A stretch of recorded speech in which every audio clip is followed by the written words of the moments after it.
Hinihingal ako sa isang malawak na talahiban. Hindi iniinda ang pangangati at pamumula ng aking katawan dahil sa mabilis na pagtakbo. Patuloy lamang ako sa aking ginagawa kahit ang pagtibok ng aking puso ay tila kabayo na sa bilis nito. Maya-maya ay isang tao ang dumakip sa akin. Binuhat ako nito paitaas na siyang naging dahilan ng aking pagsigaw. Hindi na ako nakapagpanlaban pa at tuluyan ang tumawa ng tumawa. Itay, naabutan niyo na naman po ako. Napakabagal mo kasi tumakbo anak Naabutan tuloy kita. Ang daya niyo talaga kahit kailan, tay. Sa susunod, ako naman ang mag-aabol at kayo naman ang tatakbo. O sige ba, kung yan ang gusto mo anak. Ay, Nando, Tepan, pumasok na muna kayo at kakain na. Handa na ang hapunan. Dahil sa malakas na pagtawag ni inay sa amin, agad kaming nagmadaling kumilos papasok sa aming munting bahay. Ilang sandali pa ay lumapit na nga sa amin si inay. Napakunot ang kanyang noo nang makita niyang itsura namin ni Itay. Ay nako, kayo talagang dalawa Naglaro na naman kayo sa talahiban pagkatapos magsaka Ay nako, puro putik pa ang mga paa ninyo.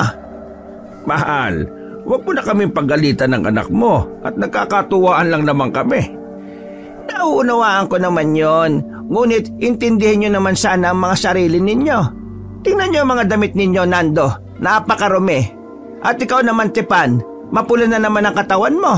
Tsak na magkakasugat ka na naman dahil dyan. Ay, mamaya kamot ka na naman ng kamot dyan. Pasensya na po, inay.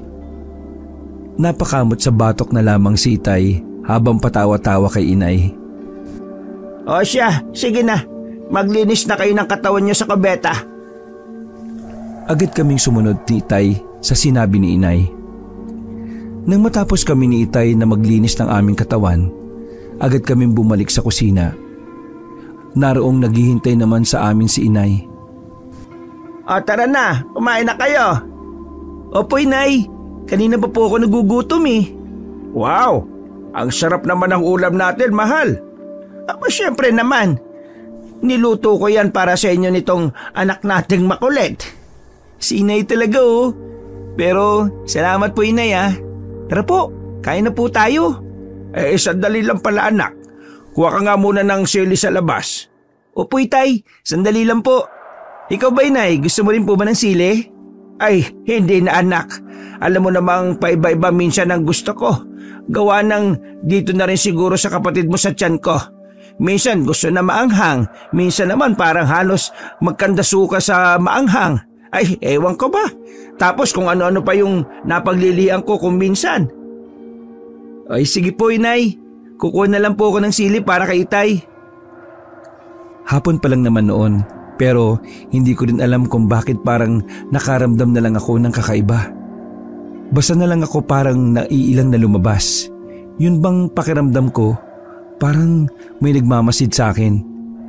Gayunpaman ay pinili ko pa rin ang magpatuloy sa pagkuha ng sili sa labas ng aming bahay. Pumitas na ako noon nang mapansin ko ang isang matandang lalaki na naglalakad sa labas ng aming bakuran. Dire-diretso lamang siya at hindi lumingon sa aking direksyon. Sino kaya ito matandang to? Parang ngayon ko lang siya nakita rito sa amin Baka may pinuntahan lang siya sa mga kapitbahay namin. Di bali na nga. Tama na siguro itong nakuha kong sili para kay Itay. Pabalik na sana ako noon sa loob ng aming bahay. Ngunit natigilan na lamang ako nang sa muli kong pagbaling sa matandang lalaki ay nakita kong nakatingin na siya sa aming bahay. Walang anumang reaksyon ang mababatid sa kanyang mga muka. Subalit hindi ko talaga mawari kung bakit kinikilabutan talaga ako sa kanya. Tipan, anak! Nasaan na yung sili pinapakuha ko sa iyo? Nandito na po, Itay! Nang marinig rin siguro na matandang lalaki ang boses ni Itay, kusa na lang din siyang umalis. Pagkapasok ko sa loob, ay nagtataka na patanong sa akin si Itay.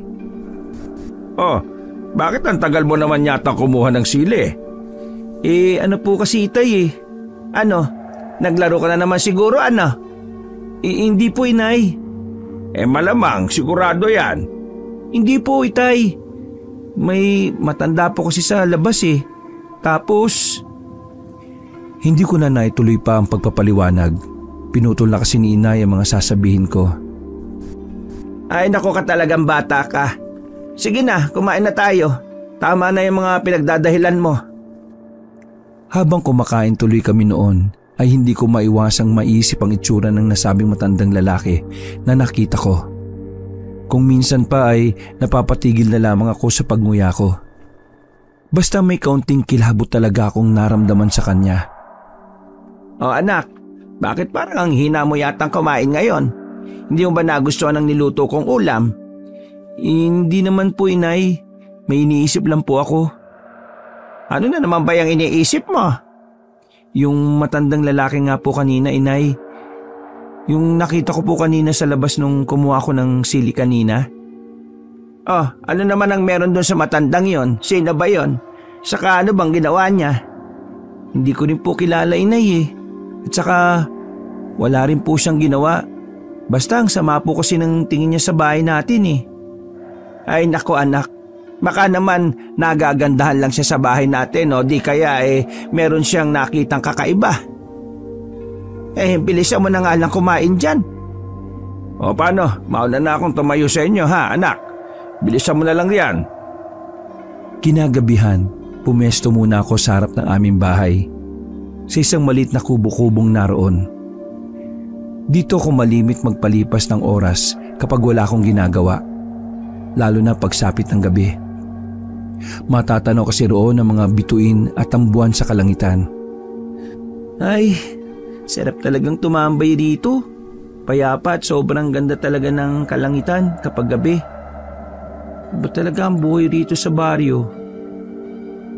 Ay, siya nga pala. Baryo Kuweba. Itong tawag sa aming lugar. Madalas may kwento sa akin ni Itay noon bago matulog kung bakit Kuweba ang pangalan ng baryo namin eh. Sabi ni Itay, matagal na panahon na ang nakakalipas. Ang lugar na ito ay punong-puno ng mga kuweba. Halos lahat ng sulok na pupuntahan nyo dito puro kuweba eh. Kaya raw nangyari yun. Dahil ito raw dating tinitirhan ng isang kakaibang nilalang. Isang paniki na kulay puti. Ito yung sinasabi nilang mutya ng puting paniki. Isang buhay na mutya. Tapos, ang sabi pa, kapag nagpakita ito sa'yo, ikaw raw napili nito upang bigyan ng isang kagilagilalas na kapangyarihan. Pero bago mangyari ang bagay na yun, dapat makapasa ka muna sa isang pagsubok. Bagay na wala namang ideya si Itay sa kung anong klaseng pagsubok ba yun. Pero ang kwentong ito naging isang alamat na lang. Wala na rin kasi yung mga bakas na mga sinasabi nila mga kuwebe. At isa pa, wala pa rin talaga nakakita ng mutya ng puting paniki. Naputol ang aking pagmumuni-muni nang bigla na lamang akong may narinig na kaluskos sa hindi kalayuan. Hindi ko na lamang sana ito papansinin, ngunit isang ungol ang aking narinig. Hindi ko malaman kung mula ba ito sa mabangis na hayop sapagkat walang mabangis na hayop ang nakatirang malapit sa aming baryo. Kung sakaling magkaroon man, sadyang napakadalang talaga nito. Dahil dito ay mas lalo akong nahintakutan sapagkat sigurado ako sa aking narinig na tila galing ang ungol sa isang mabangis na hayop. Nagpalinga-linga muna ako at pilit kong sinuri ang buong kapaligiran. Ngunit wala naman akong napansing kakaiba. Sa takot ko, agad na rin akong pumasok sa aming bahay at isinara ang pinto. Dumiretso ako sa aming kwarto at doon ko nakita si Inay at Itay na natutulog habang magkatabi. Dali-dali akong tumabi sa kanila at pinilit matulog. Dahil sa naging mga kaganapan, nahirapan akong matulog kabanong. Ngunit hindi kalaunan ay katawang ko na ang bumigay dahil sa matinding antok. Naalimpungatan ako nang maramdaman kong may yumuyugyug sa aking balikat. Tepan! Gumising ka! Tepan! Bakit po, Inay? Hindi mo ba naririnig yon? Ang alin po? Yung tunog na parang ungol ng isang mabangis na hayop. Agad akong kinabahan ng banggitin niyo ni inay. Akala ko'y guni-guni lamang ang naririnig ko kanina. Pero mukhang totoo nga ang lahat. Magsasalita na sana ako nang bigla na lamang naming narinig ang ungol na aming pinag-uusapan. Mas malakas ito kaysa sa aking narinig nung ako ay nasa kubo pa. Wala ni isang makapagsalita sa amin ni inay dahil dito. Maya-maya pa ay bigla na lamang may kumalampag sa aming bubong. Tila may malaking bagay na tumama rito. Sa sobrang gulat namin ay napasigaw kami ni inay ng malakas na siyang naging dahilan upang magising si itay. Pupungas-pungas itong tumingin sa amin at kunot noong nagtanong. Oh, bakit? Ano nangyari? Paano ba kayong dalawa? Nando, parang may kung ano yata sa bubong natin. Hindi ko alam kung ano pero parang isang mabangis na nilalang. Hindi nakaimik si itay at bigla na lamang napaisip. Maya-maya pa ay bigla kaming nagkatingin ng tatlo, sabay lingon sa tiyan ni inay na may kalakihan na. Inay, tay, sa tingin ko po, aswang yung gumagambala sa atin ngayon. Ay nako, wag naman sana. Nagsimula ng umusal ng dasal si inay habang nakapikit ang kanyang mga mata. Tumayo naman si itay. Galit na galit siyang pinuntahan ng kanyang itak. Nahintakutan kami ni inay sa mga ikinikilos ni itay. Parehas lamang kaming nakatingin sa kanya at inaabangan ang susunod niyang mga gagawin. Nando, ano binabalak mo? Saan ka pupunta? Natatarantang tanong ni inay. Lalabas ako. Papatay ko yung lintik na aswang na yan. Akala yata niya'y matatakot niya ako. Tepan, bantayan mo ang nanay mo ha at lalabas lang ako saglit. Tuturuan ko siya ng leksyon. Itay, wag po. Wala po kayong alam sa pakikipaglaban sa mga aswang. Hindi ba't may kakaiba silang lakas at liksi? Hindi ba ikaw po nagsabi nun? Paano ba sila matatalo gamit lamang ang itak na yan? Sasagot pa sana si itay nang bigla namang may marinig kaming ingay. Tunog na tila isang baboy ramo ang aming nadinig sa pagkakataong ito. Pigil hininga kaming lahat sa kung anong maaaring mangyari, kaya't kami ay walang naging kibo. Maya-maya pa ay bigla na lamang may kumalampag sa aming pinto. Wala na kaming nagawa pa ng buong tapang na lumabas si itay. Doon ay walang tigil siya sa kanyang pagmumura sa nasabing aswang. Habang nasa labas pa si itay, bigla na lamang nabutas ang aming bubong at doon nang galing ang isang kakaibang nilalang na hindi namin maawari ang itsura. Parang tao, ngunit may parte ng katawan nito na katulad sa malaking aso. Parehas kaming hindi makagalaw sa matinding takot ni inay. Ala, may aswang! Itay! May aswang! Dito po, itay! Dalihan niyo po! Yan ang aking naging sigaw at agad kong hinarangan si inay. Hindi pwedeng makalapit ang aswang kay inay sapagkat ang tanging nais nito ay ang sanggol na pinagbubuntis ni inay. Susugod na sana sa amin ang aswang, ngunit buti na lamang ay may isang itak na tumama sa likuran nito. Dahil sa tagang natanggap nito, agad itong tumaob at nangisay sa sahig ng aming bahay. Kalaunan ay tuluyan na itong nawalan ng buhay. Doon namin nakita si itay sa likod ng aswang na kanina'y tinataga habang ang kanyang kaliwang braso ay duguan. Itay, ano po nangyari? Nando, salamat. Sabay kaming napasigaw ni inay nang makita namin si itay. Tumakbo kami papalapit sa kanya at agad siyang niyakap. Labis pa ang naging takot namin ni inay matapos magwika si itay. Kailangan na natin makaalis dito. Hindi lamang isa o dalawa ang aswang na aking nakita. At sa tingin ko, marami pang paparating. May mga kasama pa sila. Mukhang ang anak natin ang kanilang pakay. Ano? Bakit tayo? Bakit ang anak natin? Hindi ko alam. Basta, kailangan na natin makaalis dito kagad. Maganda na kayong dalawa. Aalis na tayo. Ngayon na! Wala kaming nagawa ni inay nang hilahin kami ni itay palabas. Napakalamig ng simoy ng hangin at natatalokban na ng ulap ang mga bituin at buwan sa kalangitan. Tila nagbabadya ito na isang trahedya ang mangyayari. Habang kami ay tumatakbo, sabay-sabay na mga alulong ang bumulabog sa buong kapaligiran at nagbigay takot sa amin ni na inay at itay. Kahit anong gawin namin paghingi ng saklolo, wala rin kaagad na makakarinig sa amin. Malayo pa kasi ang susunod naming kapitbahay. Tuloy-tuloy lamang kami hanggang sa isang aswang ang humarang sa amin. Sadya talaga nakakagimbal ang itsura nito. Ang balat niya ay nababalot ng makakapal na balahibo at ito ay may pakpak ng isang paniki sa kanyang likuran. Napatras kami ni na inay at titay hanggang sa nagsimulang umangat sa ere ang aswang. Kasabay ng pagpagaspas ng mga pakpak nito, sumugod ito sa amin. Pilit nitong pinupunterya si inay. Subalit bago pa man siya tuluyang makalapit sa amin, nagawa pa itong masabuyan ni itay ng buhangin. Gayunpaman ay hindi pa rin ito basta nagpaawat. Nagpatuloy pa rin siya sa pagdagit kay inay. Pero bago pa man niya tuluyang madakot si inay, ay nagawa ko pa siyang maitulak. Inay! Itay! Dito po! Tulong! Tulong! Tulungan niyo po ako! Inay! Itay! Tulong! Tepan! Anak! Tepan! Huwag kang bibitaw! Walang nagawa ang aming mga sigaw nang mailayo ko ng aswang at mailipad sa himpapawid. Nagpumiglas ako ngunit wala akong nagawa sa kakaibang lakas na tinataglay nito. Inilayo ako nito sa lugar kung saan naroroon sina inay at titay. Nagkandasugat at galos pa noon ang aking mga kamay at braso. Hanggang sa nagpasya siyang bitiwan ako sa ere. Napasigaw na lamang ako ng ubod ng lakas habang patuloy ako sa aking pagbulusok pababa. Buong akala ko noon ay katapusan ko na talaga.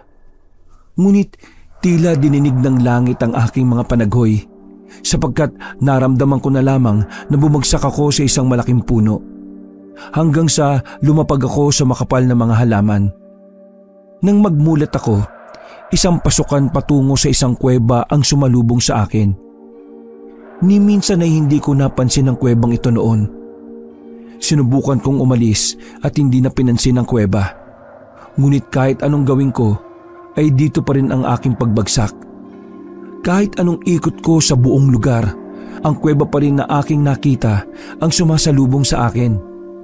Kaya tinatagan ko ang aking sarili at walang pagdadalawang isip na pinasok ang bukana nito. Dito tumambad sa akin ang kakaiba at nagliliwanag na librong itim na nakalutang sa ere. Hindi ko alam ang aking mararamdaman, Kabanong. Kung takot ba o pagkamangha dahil sa aking nasaksihan. Hala, anong nangyayari? Minamaligno na yata ako ha. Ano ang bagay nito?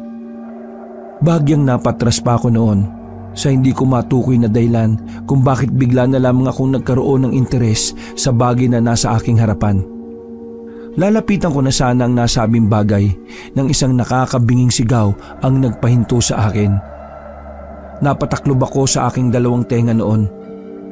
Pagkatapos ng nakabibinging sigaw, isang marikit na boses ng babae ang gumulat sa akin na bigla na lamang nagwika. Ngayon lamang ako nagkaroon ng bisita sa aking kuweba. Napatras ako habang nagpapalinga-linga pero wala akong nakitang ibang naroon. Nang bigla na lang akong napahinto at tumugon sa tinig. Sino ka? Hindi mo na kailangan malaman pa. Ang iyong pakay rito ang mahalaga. Hindi ko alam ang sinasabi nyo. Wala akong pakay sa lugar na ito. Hindi ko rin alam kung paano ako nakarating dito eh. Paano kaya ito nangyari? Totoo ba? Isang ordinaryong nilalang ang nagawang makalampas sa pagsubok ng kalikasan nang hindi niya namamalayan? Nakakamangha. Wala akong maintindihan sa sinasabi nyo.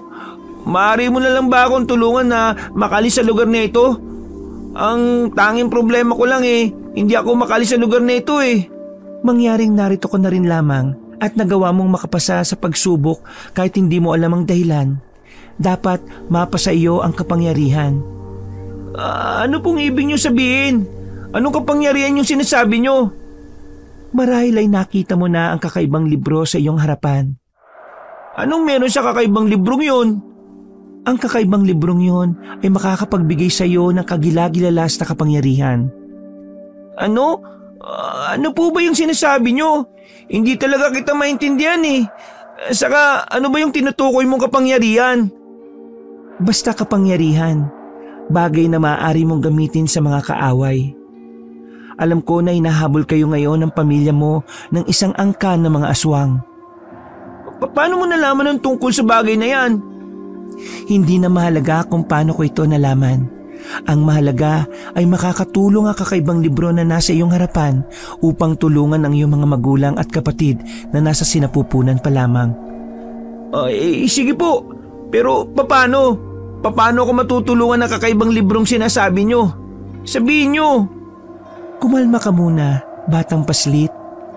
Sa oras na mapasa kamay mo ang kakaibang libro na nasa iyong harapan, magkakaroon ka ng kapangyarihan na galing sa kadiliman. Alam mo naman siguro ang tinutukoy kong kadiliman. Basta galing ito sa masama. Kapag nakuha mo na ang tinutukoy kong kapangyarihan, makakaya mo ng labanan ng mga aswang. Maaari nyo bang ibigay yung libro sa akin? Kailangan ko ito upang matulungan ko si inay at titay eh. Pakiusap po, kailangan na nila ng tulong ko. Ngunit iyong laging tatandaan na lahat ng bagay sa mundo ay may kapalit. Ano po yun? Sabihin niyo po, ano ang kapalit?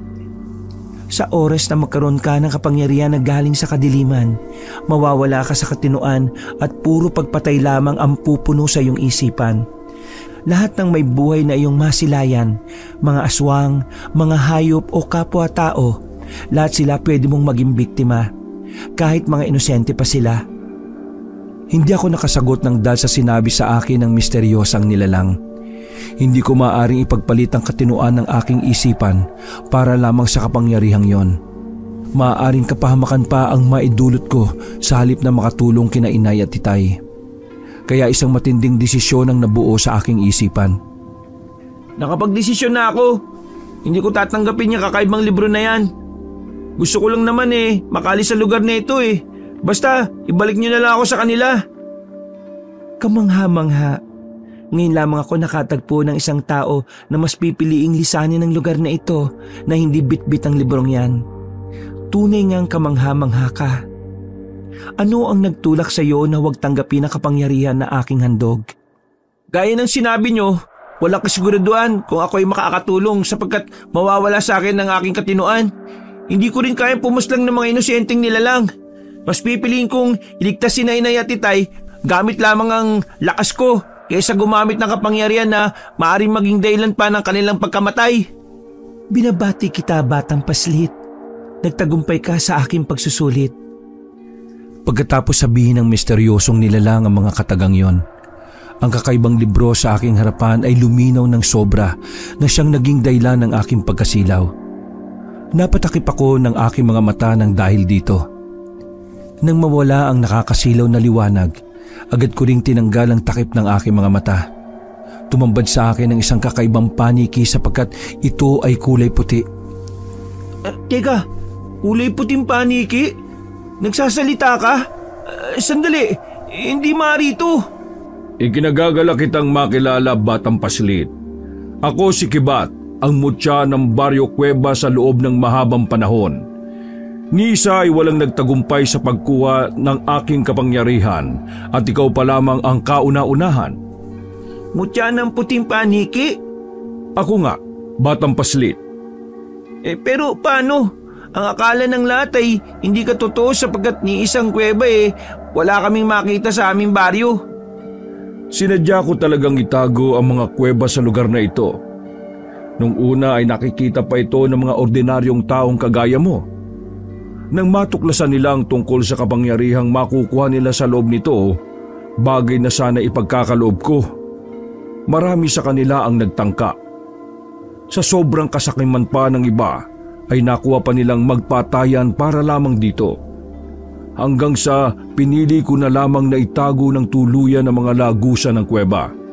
Subalit gumawa pa rin ako ng mga pagsubok para sa mga kagaya mo. Kusang magpapakita ang bukana ng kuweba sa mga may busilak na kalooban na katulad ng sayo. Kaya pala, ayon sa kwento wala ni isang nagtagumpay na mahanap ka. Ngayon ay alam ko na ang dahilan. Siyang tunay, batang paslit.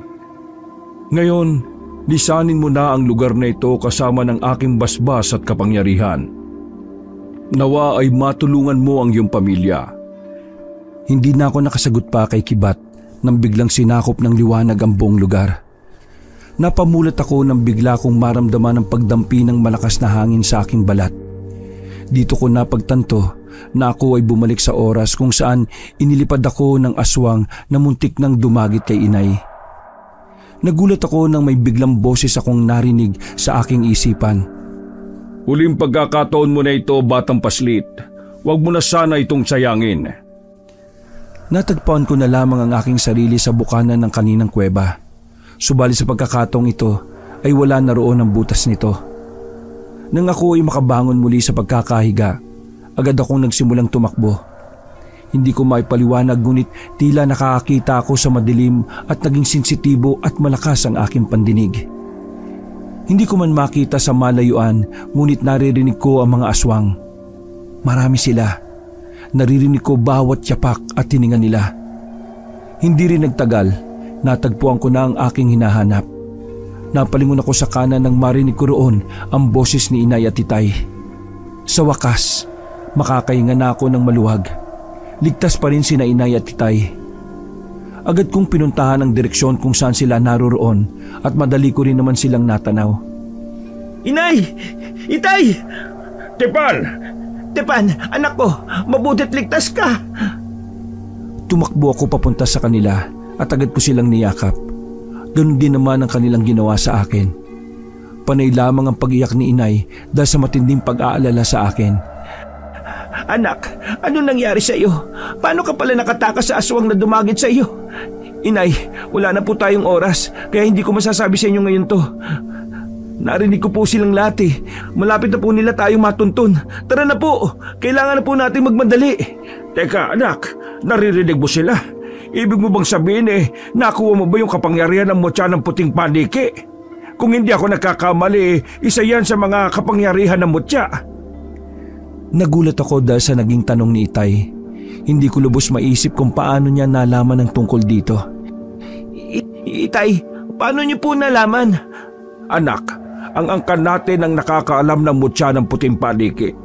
Marami kaming bagay na nalalaman tungkol dito. Sapagkat ang ating mga ninuno ay minsan ang naging tagapagbantay ng mga kuweba. Kung totoong pinili ka ng mutya ng puting paniki, maaari natin itong magamit laban sa kanila o hindi naman kaya upang matakasan natin sila. Itay, hindi ko pa po kayang lumaban sa kanila. Masyado pa po akong bata. Isa pa po, hindi ko pa po lubos na nauunawaan ang aking mga bagong kakayahan. Baka po mapahamak lang tayo sa ngayon. Basta, kailangan po muna siguro nating tumakas. Mamaya na po tayo mag-usap. Tara na po! Sasagot pa sana si Itay nang bigla na lamang isang aswang na may katawan ng malaking aso ang papasugod sa amin. Dahil wala akong magagawa kung hindi ang lumaban, agad kong ginamit ang lakas ng aking sigaw na siyang nagpahilo sa aswang.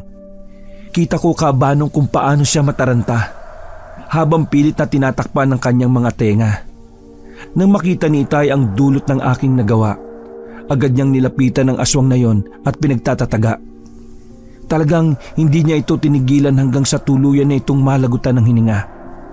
Dahil sa aking paggamit ng kapangyarihan, unti-unti kong naramdaman ang panghihina. Napahawak naman sa aking braso si inay upang ako ay alalayan, kahit halata sa mukha niya ang pangamba at pagkalito. Inay, Itay, maaring hindi ko na po magamit pa ang kakayahan kong yun sapagkat nanghihina na po ako. Parang pagod na po ako bigla. Sa ngayon po, lakas ng pandinig ko na lamang po muna ay maaasahan natin. Kailangan na po natin kaagad na kumilos. Kung gayon kailangan na talaga nating umalis. Kailangan nating makarating sa nayon sapagkat nandoon ang isa sa pinakamahusay na albularyo na kilala sa iba't ibang lugar. Hindi lamang sa atin. Marahil matutulungan niya tayong labanan ng angkan ng mga aswang na ito. Sundan niyo po ako, Inay, Itay. Naririnig ko po ang kanilang bawat yapak at paghinga Kaya't maaari pa natin silang maiwasan kung tayo ay magiging mabilis sa pagkilos. Nagsimula na nga kaming maglakad ng mabilis ni Inay at Itay patungo sa direksyon kung saan walang aswang na maaari naming makasagupa. Dire-diretso lamang kami hanggang sa kaunti na lamang ay malapit na kami sa nayon. Habang papalapit kami ng papalapit sa nayon, hindi ko maintindihan ngunit mayroong kaba akong nararamdaman sa aking dibdib. Maya-maya pa ay may narinig akong mahinang pag-angil. nang bigla na lang humarang sa aming daraanan isang malaking kulay itim na aso. Aswang! Aswang yan!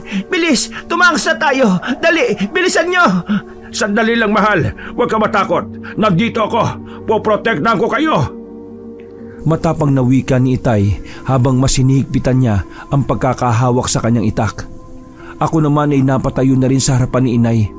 Napabaling na rin ako sa aswang na handa na umatake anumang oras. Hoy! Aswang ka! Akala ba natatakot kami sa'yo? Ipakita mo yung tapang mo! Subukan mong umatake sa amin! Ngayon na! Ano ka ba, anak? Ano ba yung ginagawa mo? Ano ba yung mga sinasabi mo? Tara na! Umalis na tayo rito! Natataranta pang sabi ni Inay. Si Itay naman ay seryoso lamang na nakaabang sa mga susunod na kaganapan. Waring handa na rin siyang magbuwis ng buhay para ipaglaban kami ni Inay.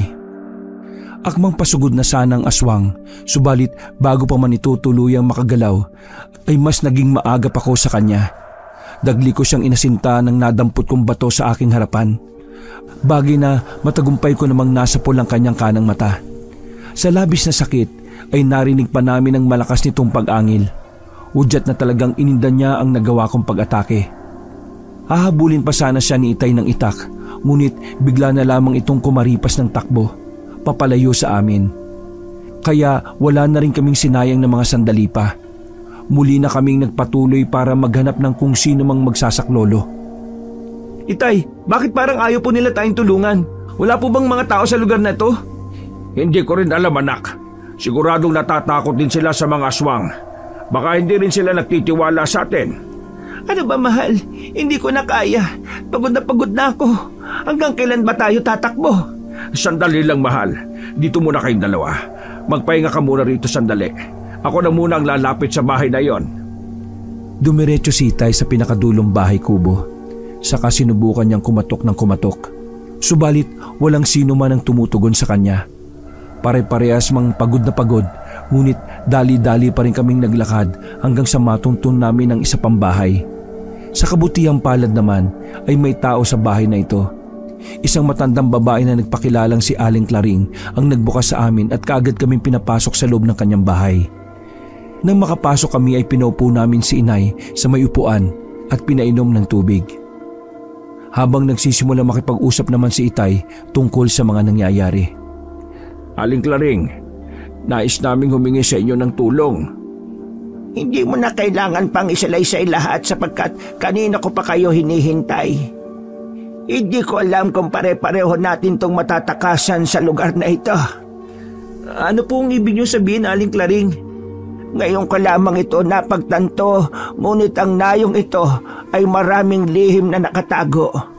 Noon ay usap-usapan na ang tungkol sa mutya ng puting paniki.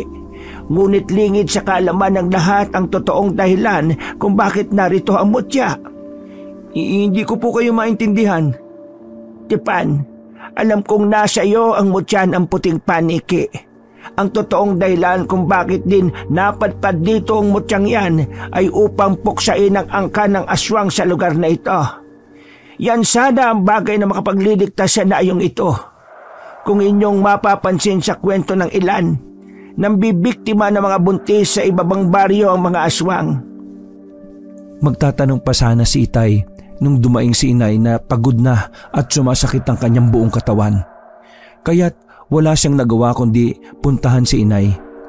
Kaya kami na lamang ni Aling Claring ang magkausap ng masinsinan. Ano pong lihim yun, Aling Claring? Hindi nila kinakain ng sanggol. Ang sanggol na kanilang kinukuha ay ginagawa nilang alay sa kanilang Diyos. Sa mga sandaling makumpleto na nila ang kanilang alay, mabubuhay na nila ang diablong aswang. Kung magkataon ay ito na mismo ang tatapos sa ating lahat, kahit pa sa mutya ng puting paniki. Ibig sabihin po ba, gagawin po nilang alay ang kapatid ko? Ganun na nga. Balak nilang gawing alay ang sanggol na nasa sinapupunan ng iyong inay. Papatayin rin nila ang mutya ng puting paniki. Pero bakit po pala ang kapatid ko pa? Baka matagal na nilang namarkahan ng iyong ina. Kaya pupursigihin nilang mapunterya siya. Hindi po ako makakapayag. Kailangan po pala nating iligtas at protektahan si Inay at ang kapatid ko. Kailangan ko na pong gumawa ng paraan. Pero ano pong gagawin natin? Huwag kang mag-alala, Tipan. Gaya mo ay may mutya rin ako. Ngunit hindi ko maaaring sabihin kung ano ito sapagkat iiwan ako dito sa oras na ipagsabi ko kung anong mutya ang meron ako. Bakit po ang mutya ng puting paniki walang sinabi sa akin ganyan? Tunay ngang isa ka pa lamang paslit, Tipan. Bawat mutya ay may kanya-kanyang katauhan. Bawat isa sa kanila ay may hinahanap na katangian na yung dapat taglayin upang masabing ikaw ay karapat-dapat sa kapangyarihan na kanilang igagawad. Kung anong dahilan ang sinabi sa iyo ng mutya ng puting paniki, yun pa rin ang dapat mong sundin. Naputol ang aming pag-uusap ni Aling Claring nang magsimula kong maramdaman ng mga aswang. Ang pagaspas ng kanilang mga pakpak, ang bilis ng kanilang mga pagkilos at ang kanilang mga alulong na kahit nasa malayo ay akin ring naririnig. Napatingin ako kay Aling Claring nang makita ko siyang nakatingin sa akin. Nararamdaman ko na sila, Tipan. Opo, paparating na po sila, Aling Claring. Naririnig ko po sila. Ano pong dapat nating gawin? Nang marinig ni na Inay at Titay ang aming sinambit ni Aling Claring, agad silang naging alerto. Kahit nababalot ng pangamba at takot ang kanilang mga sarili. Umalis si Aling Claring at kumuha ng asin at bawang. Inilagay niya ito sa lahat na maaaring pasukan ng aswang. Ni isang pintuan at bintana ay walang nakalampas kay Aling Claring sa paglalagay ng asin at bawang. Hindi ko kakayanin na itago ang lahat ng inyong presensya. Sa madaling salita, marahil ay naamoy na nila ang sanggol sa iyong sinapupunan, Tina. Kaya't sila ay papunta na rito. Tanging asin at bawang lamang ang makakatulong sa atin sa ngayon. Kailangan nating maging alerto sa lahat ng oras at pagkakataon. Sandali pa kami nag-usap ng Ali. Marami siyang bagay na ipinaliwanag sa akin hanggang sa tuluyan niya akong makumbinsi upang tulungan siyang harapin sila. Maya-maya pa ay tuluyan ng nakalapit ang mga aswang sa kung saan kami naroroon. Ramdam namin sila sa buong paligid kahit walang ginagawang ingay ang mga ito. Isang malakas na alulong ang nagbigay takot sa amin. Nakatinginan kami ni Aling Claring at agad nagkaintindihan. Aling Claring, Tipan, bakit kanya ng ekspresyon ninyo? Ano ba nangyayari? Anak, hindi na ako natutuwa sa iyong mga kinikilos.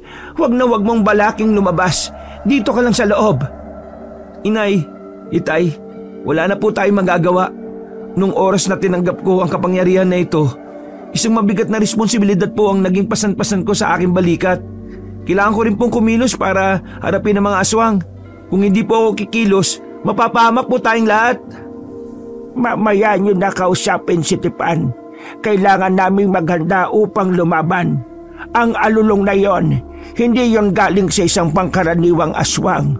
Malakas ang kutob namin ni Tipan na ang pinuno ng mga aswang na aming kinakalaban sa ngayon ay may itinatagong alas laban sa atin. Mayroon itong mutya. Hindi ko kakayaning pigilan ng simpleng asin lamang at bawang. Kailangan namin itong harapin para sa ating kaligtasan. Sobra pa ang ginawang pagtutol noon ni na Itay at Inay, pero kalaunan ay wala na rin silang nagawa. Labag man sa kanilang kalooban ay hindi pa rin ako nagpaawat sa kanila. Talagang buong buo na ang loob ko sa aming gagawin. Bago pa man kami lumabas ay nag-usal pa ng mga orasyon pang taboy sa aswang ang Ali. Siniguro niya munang ligtas sina Inay at Itay sa loob ng bahay.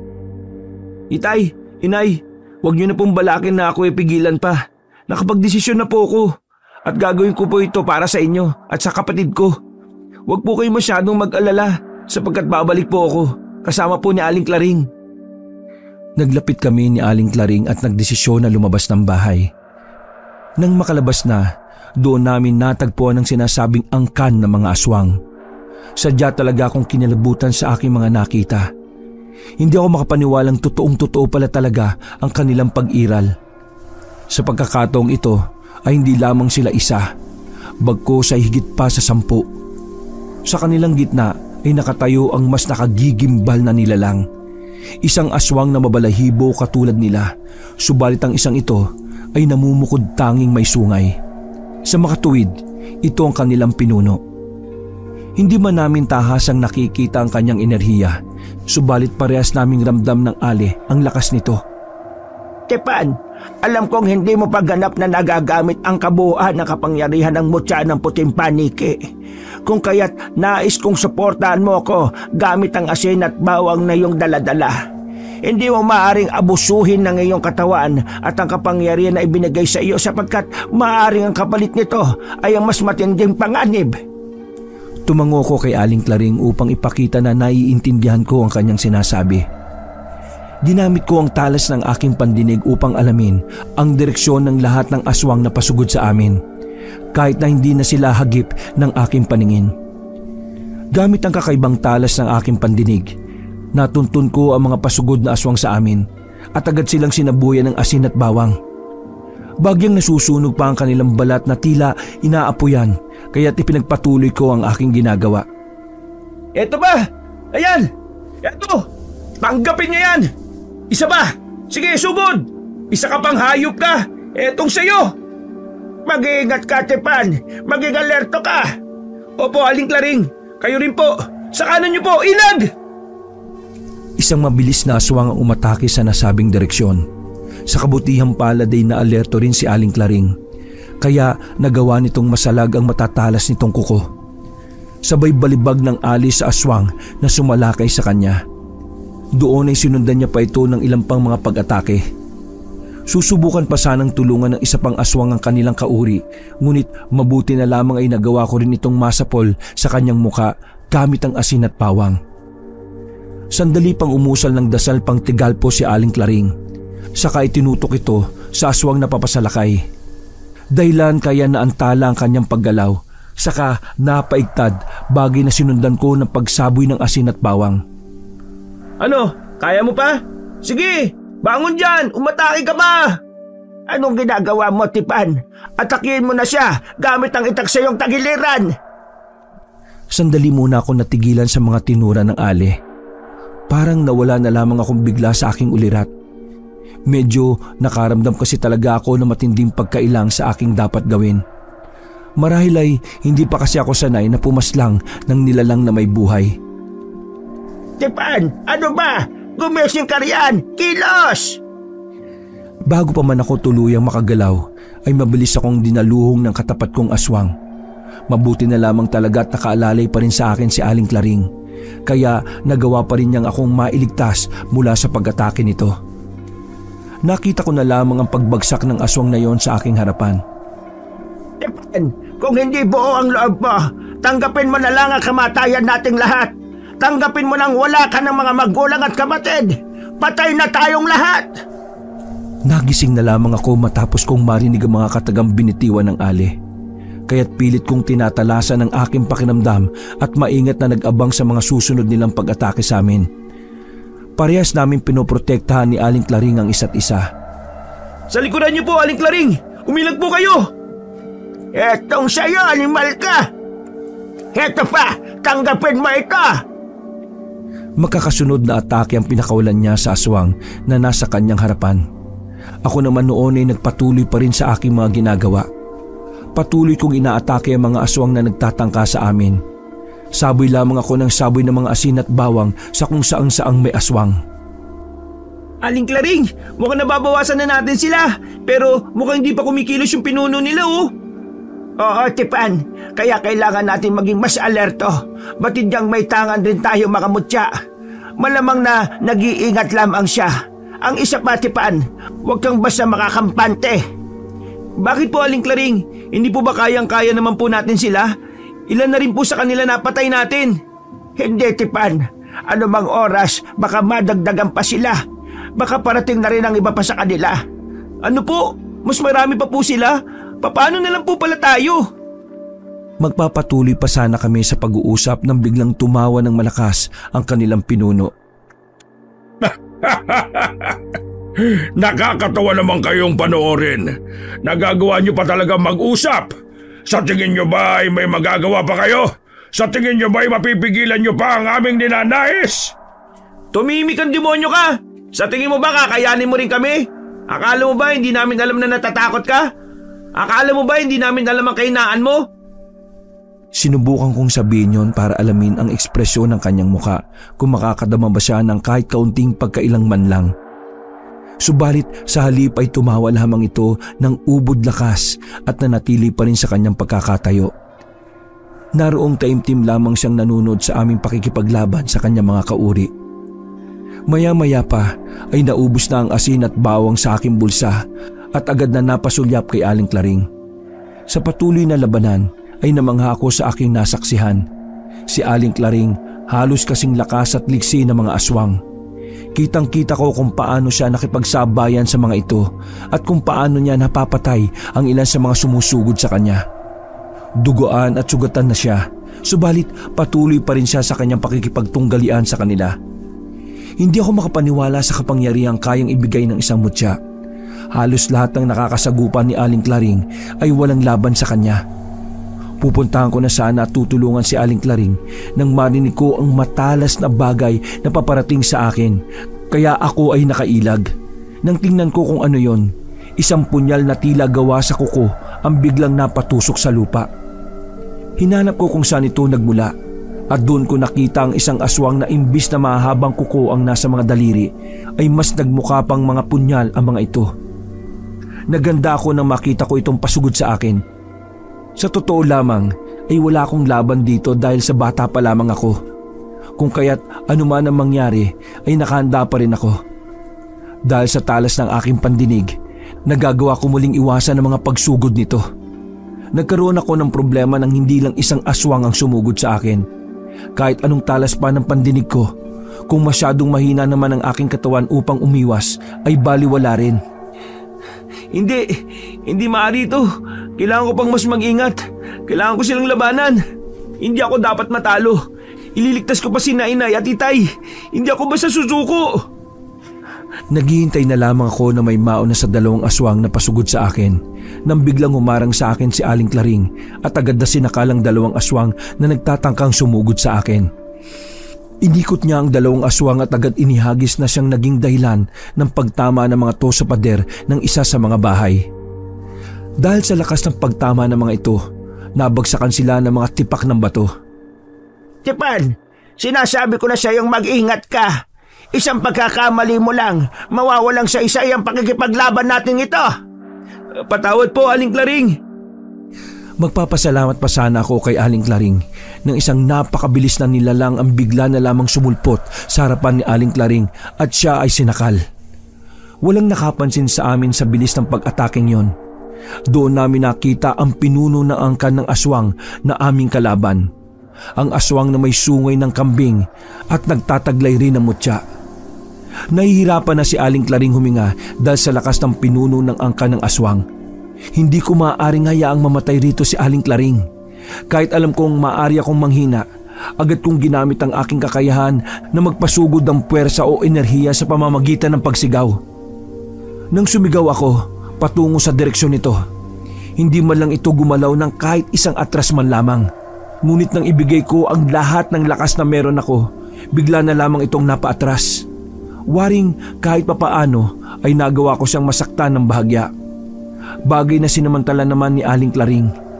Kaagad niyang sinipa ng ubod ng lakas ang pinuno ng aswang, dahilan para mapatalsik ito sa kalupaan. Ako naman ay nakaramdam rin ng matinding panghihina sa aking katawan. Nanginginig na noon ang aking dalawang tuhod at halos hindi ko na rin magawang tumayo pa. Nang mapansin ako ni Aling Claring ay agad akong nilapitan nito para alalayan. Tipan, ayos ka lamang ba? Kaya mo pa ba? Opo, kaya ko pa po, Aling Claring. Mukhang mahihirapan tayong labanan ng pinuno nila. Ako ay nakatitiyak na hindi natin kayang matagalan na kalaban nito at kahit ang talunin nito ay lubhang napaka-imposible. Kung gayon, ano po ang gagawin natin, Aling Claring? Hindi magtatagal kayang-kaya nitong pasukin ang bahay kung nasan si Nainay at Itay. Kailangan natin itong mapigilan sa abot ng makakaya natin. Mukhang wala na tayong ibang mapagpipilian pa. Ano pong gusto niyong sabihin, Aling Claring? Tipan, naibigay ko na ang lahat. Sinubukan kong gawin ang lahat ng abot ng aking makakaya. Subalit ang lahat ay may hangganan. Parang hanggang dito na lamang yata ako.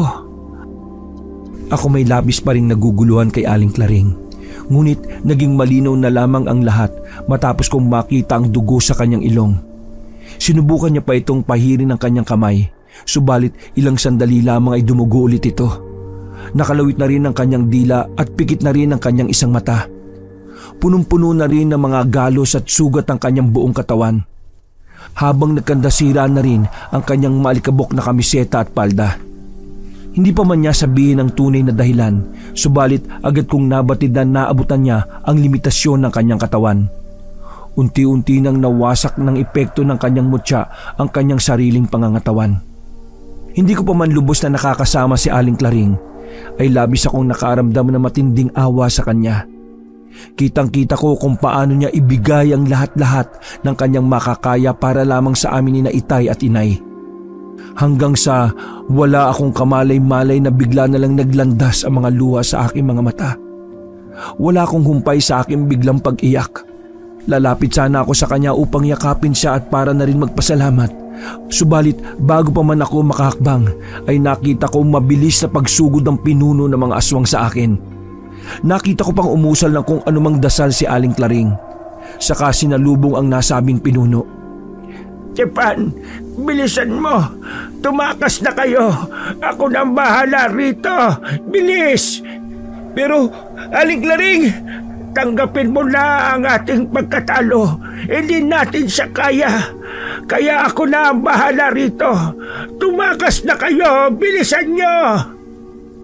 Tutulungan ko pa rin sana si Aling Claring, subalit narinig ko na lamang ang malakas sa paghiyaw ng aking inay. Kaya wala na rin ako nagawa kung hindi ang kaagad na magtungo sa kanilang kinaroroonan. Inay! Itay! Ano pong nangyari? Napahagulgol na lamang si Inay dahil sa matinding pag-iyak. Sa kanilang harapan ni Itay ay nakita ko ang bangkay ng isa pang aswang na nagawa palang mapatay ni Itay. Bago pa man kami tuluyang maabutan ng pinuno ng mga aswang at mga kasama nito, kaagad ko nang binalaan sina Inay at Itay para tumakas. Sa paglayo namin sa nasabing lugar, nakita pa namin ang patuloy na pakikipaglaban ni Aling Claring. Waring sinasagad-sagad na nito ang paggamit ng lahat ng kanyang natitirang lakas at buhay para lamang makapagbigay sa amin ng sandali pang oras para makatakas. Tipan, anak! Baka maabutan na nila tayo. Alalayan natin ang inay mo. Opo, Itay. Aray, hindi ko na yata kaya. Saan ba talaga tayo pupunta? Ayaw ko na. Hindi ko na talaga kaya. Doon po, Inay. Sabay turo ko sa isang direksyon na ramdam ko ang aming magiging kaligtasan. Kuweba? Paano nagkaroon ng kuweba rito, anak? Labis ang pagkamangha ni Itay matapos naming matunto ng bukana ng isang kuweba sa parting hindi kalayuan. Basta po, Itay, mabuti pa po, pumasok na lang po tayo sa loob. Mas magiging ligtas po tayo riyan kaysa dito sa labas. Ligtas na ba tayo? Huling wika ni Inay bago ito tuluyang makatulog dahil sa tindi ng kanyang kapaguran. Magkasabay naming inakay ni Itay si Inay papasok sa loob ng kuwebang yon. Pagkatapos ay inilapag na namin siya para magpahinga. Anak, paano nagkaroon ng kuweba rito? Saka paano mong nalaman ang lugar na ito? Hindi ko rin po alam, Itay.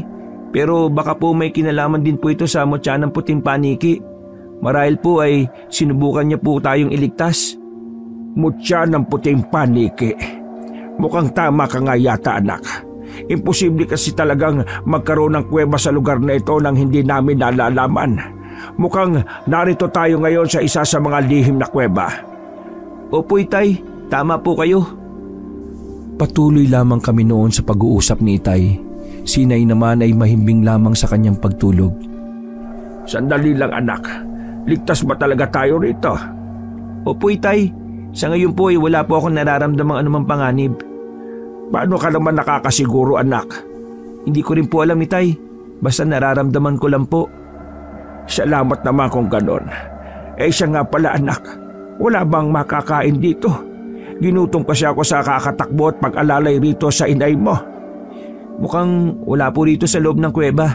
Pero sa labas po, mukhang meron naman. Kaso, hindi po tayo pwedeng lumabas dito sa lugar na ito eh. Baka makita po kagad tayo ng aswang. Napatango na lamang tuloy sa akin si Itay. Katulad sa mga dating kaalaman ng mga tao sa amin, tanging ang mga may pahintulot lamang ng mutya ng puting paniki ang magagawang makapasok sa mga lihim na kuweba. Katulad ko na taglay rin ang kapangyarihan nito. Umaga na nang magising kaming tatlo. Nasa loob pa rin kami ng nasabing kuweba. Dama ko na noon sa aking balat ang pagdapo ng sinag ng araw. Parang katulad lang din kasi ng isang normal na kuweba kung nasa loob ka nito. Normal mo lang na makikita ang labas nito. Subalit kung wala kang pahintulot, hindi mo makikita ang loob nito kahit na ano pang pagpupumilit mo. Mahal, Tipan, anong nangyari kagabi? At saka, anong lugar ba ito? Nasaan na ba tayo? Nagtatakang mga tanong pa sa amin ni Inay. Hindi niya rin kasi talaga alam ang mga sumunod na nangyari kagabi matapos siyang mawala ng malay. Bagay na naikwento naman namin ni Itay sa kanya. Labis na lamang ang naging pagkamangha at pangingilabot ni Inay matapos maalala ang mga huling sandali bago pa man siya tuluyang mawala ng malay. Kung ganun pala maaari na tayong maglakad ngayon palayo sa lugar na ito. Mukhang hindi pa basta-basta, mahal. Ha? Bakit naman, mahal? Ano pa bang kailangan nating gawin? Tsaka may araw na sa labas Hindi po, Inay. Hindi pa rin po ligtas ang labas ng lugar na ito. Ano bang sinasabi mo riyan, anak? Paanong hindi ligtas? Nasa teritoryo pa rin po tayo ng mga aswang, Inay. Sa oras na lumabas po tayo dito, madali po nila tayong matutuntun. Paano namang matutuntun? Bakit pala tayo nakatakas sa kanila kagabi? Nalungkot na lamang sina Inay at Itay matapos kong sabihin sa kanila ang tungkol sa mga ginawang sakripisyo ni Aling Klaring. Pareho silang hindi makapaniwala na wala na ang nasabing matanda. Narinig ko na lang ang pagkalam ng sikmura ni Itay, kaya naalala ko rin na nagugutom nga pala siya. Gamit ang aking kapangyarihan ay tinalasan ko ang aking pandinig. Mula sa labas ng kuweba ay naramdaman ko ang isang maliit na nilalang na may buhay. Hindi man ako sigurado pero batid kong isa lamang itong hayop. Inay, Itay, sandali lang po. Lalabas po ako dito sa kuweba. May nararamdaman po kasi akong pwedeng kainin sa labas Ay naku anak, tumigil ka nga riyan.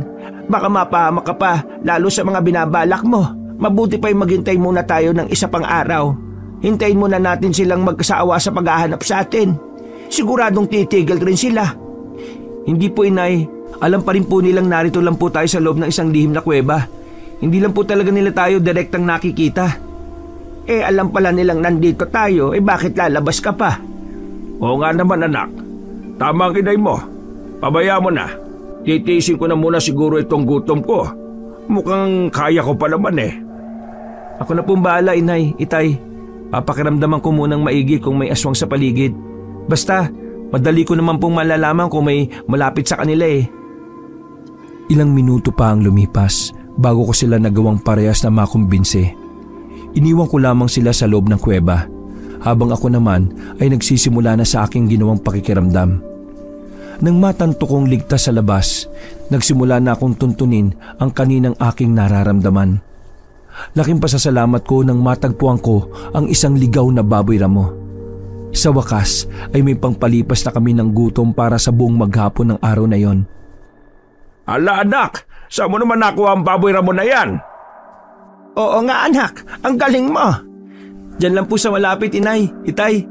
O tara na po, lutuin na po natin to. Meron nga rin po pala akong dalang mga gulay na pwede natin kainin. Wala rin naman kaming naging problema pa sa tubig dahil patuloy rin ang pag-agos nito sa isang parte sa loob ng kuweba. Ayos talaga anak, solve na solve talaga itong nahuli mo. Ang dami pang mga gulay Kaya nga, ako rin anak, salamat Ay, wala naman po yun. Ang mahalaga po sa ngayon, hindi po tayo magutom. Higit sa lahat, ligtas pa rin po tayo. Buong araw noon ay pinili lamang naming manatili sa loob ng nasabing kuweba. Napagkasunduan rin kasi naming tatlo na magpalipas pa kami kahit na dagdag na 2 araw pa para masiguro na rin naming wala na talagang aswang ang makakatagpo sa amin. Pagsapit ng kinagabihan, habang mahimbing na ang aming pagtulog, ay bigla na lamang akong nagising. Bigla na rin kasi akong nakaramdam na matinding kaba sa aking puso. Sa una ay hindi ko talaga mawari kung ano nga ba ang nangyayari. Ngunit bigla na lang bumalik ang lahat ng matinding takot sa aking buong sistema matapos kong maramdaman ng isang aswang. Isang aswang na malapit lamang sa aming mismong kinalalagyan. Inay, Itay, gumising po kayo riyan. Bakit anak? May nangyari bang masama? Tarantang tanong pa ni Itay sa akin. Halata ko rin ang matinding takot sa mukha ni Inay. Tila muling nanumbalik sa kanya ang matinding pagkabahala. Nariyang nagsimula na muli siya sa kanyang pag-usal ng mga dasal. Si Itay naman ay dinampot kaagad ng kanyang itak. Namulagat na lamang ang aking mga mata matapos kong matantong sumisinghot-singhot ang aswang na nasa labas ng kuweba. Sa talas ng pandinig ko ay batid kong paunti ng paunti niya nang natutunton ang tapat ng aming kinalalagyan. Halos himatayin na ako sa tindi ng tensyon matapos sandaling mapahinto sa harapan ng bukana ng kuweba ang nasabing aswang. Hindi man kami tahasang nakikita nito, subalit maaring naamoy pa rin ito ang sanggol na nasa sinapupunan ni Inay. Napatras na lamang kami matapos tumayo sa harapan ng isang aswang. Sa tindi ng takot ni na Inay at Itay ay parehas na lamang silang napayakap sa isa't isa. Ako naman noon ay maingat na nakikiramdam lamang kung tuluyan na nga bang matutuklasan ng aswang ang lihim na kuweba. Pero mabuti na lang talaga matapos ang halos 1 oras na pagpapaikot-ikot ng aswang na yon sa palibot ng bukana ng kuweba ay tuluyan na rin itong sumuko. Salamat. Mukhang wala na siya. Ano ba yan anak? Mahal, buong akala ko'y himatay na ako sa matinding takot. Buti na lang talaga at hindi niya tayo nagawang makita rito sa kinaroroonan natin. Kung nagkataon, nayari na sana tayo ngayon. Oo nga mahal, mabuti na lang talaga tuluyan na nga siyang nawala. Sana wag na siyang bumalik rito. Basta, ako na pong bahala sa kanila. Susubukan ko po silang labanan sa susunod. Buong akala namin ay doon na nagtatapos ang lahat. Subalit doon pala magsisimula ang aming magiging problema. Pagsapit ng kinabukasan, nagpasya na muna akong lumabas muli ng kuweba para maghanap ng makakain. Laking tuwa ko pa matapos kong mabilis na makatagpo ng 2 manok na ligaw. Kaya dali-dali ko itong kinuha at dinala sa loob ng kuweba. Wala akong kamalay-malay na isa lamang palang patibong ang lahat. Hala anak, ang galing mo talaga. Saan mo naman nakuha yung mga manok na yan? Diyan lang po sa manapit, Nay. Nagtataka nga din po ako kung bakit ang dali ko lang nahuli. Baka naman nagiging mahusay ka na talagang mga ngaso. Kaya pati mga paggalaw mo hindi na rin nararamdaman ng ligaw na hayop sa lugar na ito. Maaring ganun nga anak. Napakahusay mo talaga. Natutuwa naman ako sa iyo ng sobra. Halika nga rito. Masayang niyakap ako ni Inay sabay gulo pa nito ng aking buhok. Nang maluto na nga ang mga manok, pinagsaluhan na nga namin ito. Sa una ay ayos lang naman ang aming mga pakiramdam. Hanggang sa pagsapit ng dilim, bigla na lang parehas na sumakit ang mga tiyan ni na Inay at Itay. Suka sila ng suka na nagsimula na ring mamilipit sa matinding sakit. Nagtataka naman ako kung bakit silang dalawa lang ang nagkaganon. Pinapalagay ko na lang na maaring mataas ang aking panlaban sa mga lason o kung anumang bagay na katulad nito.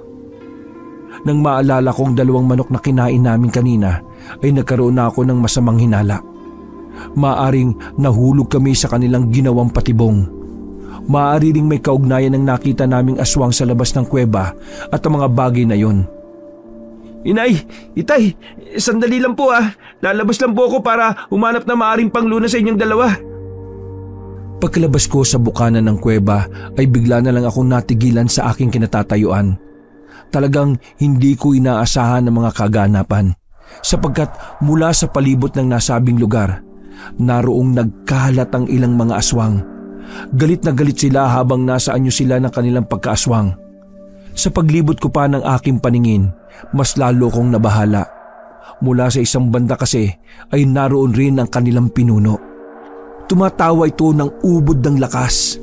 Tila sobrang saya nito nang matantong gumana nga ang kanilang mga plano. Yun ay ang mapalabas ako sa lungga na aming pinagtataguan. Ano, batang paslit? Akala mo ba matatakasan mo pa ang kapalaran mo? Nagkakamali ka kung yan ang iniisip mo. Wala akong pakialam sa mga sinasabi mong aswang ka. Kahit gaano pa kayo karami, hindi ako natatakot sa iyo. Sinong niloloko mong paslit ka? Halata namang nanginginig ka na sa matinding takot. Akala mo ba hindi ko alam na nasa likuran mo nakakubli ang isang mahiwagang kuweba? Akala mo ba hindi ko rin alam na nariyan sa loob niyang nagtatago ang iyong mga pinakamamahal? Nang marinig ko ang mga katagang yon, ay labis talaga akong nataranta. Batid ko rin kasing kahit ano pang gawin ko, wala akong kalaban-laban sa kanila, lalo pa sa kanilang pinuno. Alam ko rin sa aking sarili na sa mga sandaling gamitin ko ang kapangyarihan ng mutya kong tangan ay mabilis rin akong manghihina. Bagay na mas makapagpapahamak pa sa amin. Subalit hindi ko na lamang pinahalata ang bagay na yon sa kanila. Sa halip ay wala na akong sinayang ng mga oras pa. Palihim kong hinawakan ang isang punyal na nakakipkip sa aking tagiliran. Doon ay padaklap akong umatake sa ilang aswang na nasa hindi kalayuan. Bagay na hindi rin nila inaasahan. Kaya ganun ko na lamang sila kadaling binawian ng buhay. Waring hindi naman naapektuhan ang kanilang pinuno. Sumenyas lamang ito sa iba pang alagad niyang naroon upang atakihin ako. Pilit pa akong nakikipagpalitan ng mga pag-atake at pagsalag sa kanila. Nang mapansin rin ng kanilang pinuno na nahihirapan na ako, doon na nila sinamantala ang pagkakataon. Batid kong sa mga sandaling sumali na ito sa aming labanan, tsak na magiging katapusan ko na rin. Dahil sa tindi ng pagod at ilang mga sugat na natamo, ay bahagya akong napapaatras. Hanggang sa hindi ko na lamang namamalayan na nasukol na pala ako sa mismong bukana ng lihim na kuweba. Nakita ko na lang ang kumakaripas na pinuno habang patungo sa aking direksyon. Subalit labis akong napatda nang walang mukta akong nasaksihan ang kanilang sabay-sabay na tila pamimilipit sa matinding sakit. Ha? Anong nangyayari? Paano? Labis pa rin talaga akong naguguluhan sa naging mga tagpong yon. Mabuti na lamang at naisipan ko pang samantalihin ang pagkakataon. Isa-isa kong inatake ang mga walang kalaban-laban na aswang na nasa aking harapan. Hindi talaga ako makapaniwala dahil ganun kadali ko lang na napatay maging ang kanilang pinuno. Labis akong kinilabutan at napahagulgol ng iyak sa hindi ko inaasahang napakalaking himala. Bigla ko na lang ring naramdaman ang mahigpit na pagyakap sa akin ni na inay at titay. Wala na anak. Ligtas na tayo. Tapos na ang lahat. Natalo mo na ang aswang. Tapos na. Maraming salamat, Panginoon. Salamat, anak. Salamat. Inay, itay, mabutit ayos na rin po kayo. Mabutit ligtas na rin po tayo. Magaling na rin po kayo. Nag-iyakan na lamang kaming tatlo ni na inay at titay habang kami patuloy na nagyayakapan. Sa huling pagkakataon kasi ay kusang ibinuhos ng mismong mutya ng puting paniki ang lahat ng kanyang natitirang kapangyarihan. Kagagawa ng mutya kung bakit biglang nagkaganon ang mga aswang na aking kalaban. Bagay na akin din naman kaagad na sinamantala. Subalit dahil doon ay tuluyan ding nabasag ang nasabing mutya na nakapaloob sa aking katawan. Kasabay ng pagkawala ng mga aswang, ang tuluyan ding pagtigil ng mutya ng munting paniki sa pag-iral nito.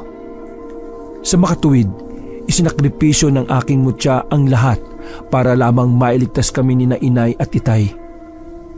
Dahil lamang yon sa kanyang matinding pagkalugod sa ipinakita kong matinding pagmamahal sa aking mga minamahal sa buhay, ang aking mga magulang.